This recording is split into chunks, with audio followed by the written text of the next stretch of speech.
guys, wala ba ka na cravings og prutas? Like aning lami kayo nga mangustin. Durian nga murag ako, humot kaayo. Og buongon nga perteng tam isa. Murag inyong relasyon sa una.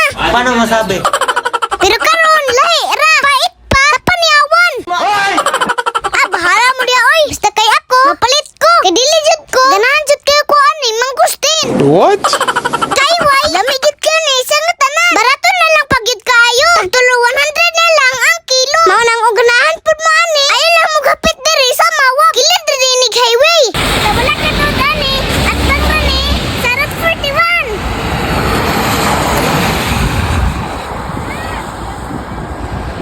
Guys, gusto magdurian nga white tulog? Naraog puyat. Ang nakanindot pa jud sa ilang mga prutas diri. Presko pa kaayo. Udyong harvest. Katong niaging semana. Wait a minute. What?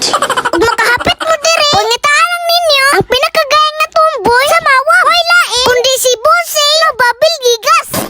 Paano masabi? Siyempre, anak tirado diyo. Kaganahan ba? Salamat aning pagkapin nga buongon Bosey. Sa uulit Mao nang kamo. Ug mapalit gani mo diri. Ina lang ninyo. Nga followers mo ni paray buret. Para makapangayo mog discount. Hindi totoo yan. Bola lang yan. Nakaturagura. Salamat. Sa sunod na po. Bye.